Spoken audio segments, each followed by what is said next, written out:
One, two, three. ROSI Rosi Purhadi. Kita harus diam-diam nih teman Rosi, karena jika ada suara atau ada getaran, tuh cacing bakal menyelinap kembali ke dalam tanah, apalagi ada cahaya. Jadi kita harus mencarinya pada subuh-subuh begini. Oke, kita lihat ya.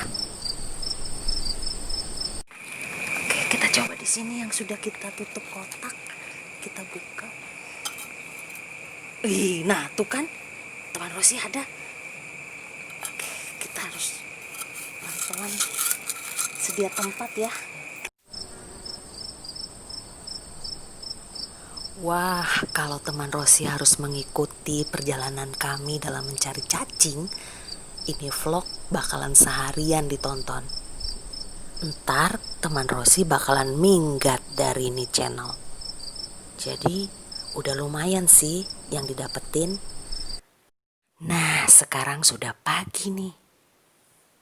Yuk kita masukin ke dalam keranjang laundrynya, dan juga nanti gimana prosesnya kita lihat ya.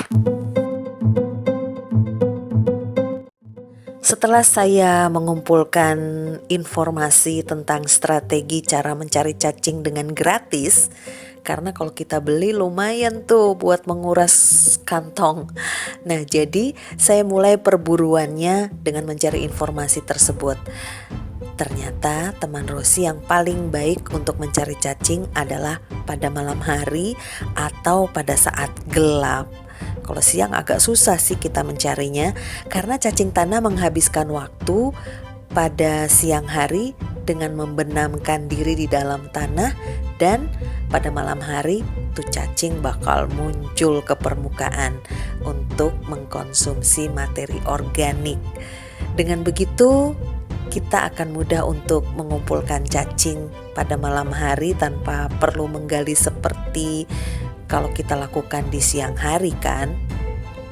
Ada sih cara mudah buat kita ngedapetin cacing pada siang hari atau pada waktu apapun. Misalnya kita punya waktu di siang hari aja, tapi dengan cara yaitu disiramkan air deterjen ke dalam tanah atau ke permukaan tanah ya. Tapi ini saya khawatir kalau cacingnya nanti tidak produktif dalam memproduksi komposnya, karena dia keracunan barangkali dengan kita siram air dari deterjen tersebut. Jadi saya lebih amannya mencari pada malam hari nih. Jenis cacing vermikompos adalah cacing tanah yang digunakan ini harus mampu memecah dan menguraikan bahan organik seperti sampah dapur dengan cara dimakannya lalu dikeluarkan dalam bentuk kotoran atau istilahnya kascing ya. Sebagai informasi, vermikompos kaya akan unsur hara dan nutrisi yang sangat diperlukan untuk tanaman seperti nitrogen, fosfor, dan kalium yang lebih banyak dibanding kompos tradisional lainnya. Jadi sangat bagus banget nih teman Rosi kalau kita menggunakan jenis cacing yang khusus untuk kita buat. Vermikompos juga mengandung mikroba yang sangat baik dalam pertumbuhan tanaman.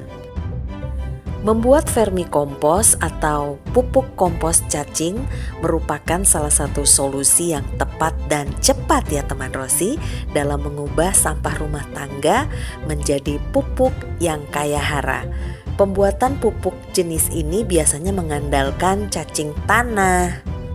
Dikutip dari lingkunganitats.wordpress.com, saya mencoba untuk bercerita sedikit tentang jenis-jenis cacing tanah yang biasa digunakan untuk kompos.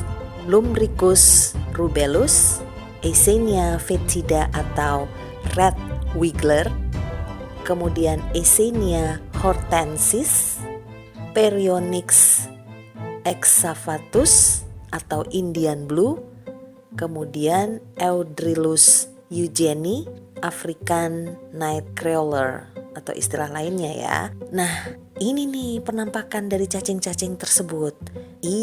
Jangan jijik dong. Jenis cacing yang terbaik untuk proses pembuatan vermikompos ialah Eisenia foetida. Ini merupakan cacing kecil berwarna merah yang terus bergerak lincah. Selain itu ada juga Lubricus rubellus, yaitu jenis cacing yang paling banyak digunakan. Nah, salah satu cirinya adalah bagian atas merah kecoklatan atau merah ungu. Permukaan bawah berwarna pucat. Menempati tanah lapisan atas. Kawin dan bertelur di dalam tanah dengan membuat liang di dalam tanah bermineral. Nah, jadi ini sangat bagus ya teman Rosi. Di samping juga bersifat rakus dan mampu hidup dalam populasi yang padat. Tapi sepertinya yang saya dapatkan bukan jenis ini nih. Yang lebih mirip jenis yang saya dapatin adalah Eisenia foetida yang bentuknya lebih kurus. Tapi mudah-mudahan ini cukup mirip sifatnya seperti cacing Lumbricus rubellus, di mana dia bersifat rakus ya, tapi kurus sih. Kayaknya kalau kurus identik dengan susah makan ya. Oke, tapi yang jelas itulah yang saya dapetin dari jenis cacing yang udah saya buru kemana-mana. Dan kalau kita beli sih lumayan mahal banget, jadi kita cari di sekitar kita saja.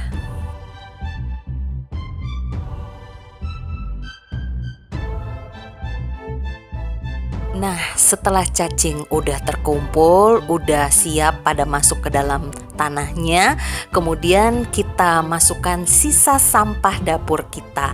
Jadi praktis banget loh teman Rosi, biarkan nanti si cacing bekerja dengan baik untuk menggemburkan tanahnya. Nah, langsung kita tutup setelah kita masukkan sampahnya. Nah, ini nih yang udah kita bisa nikmatin nantinya. Jadi kita bisa menikmati sayuran organik yang sehat.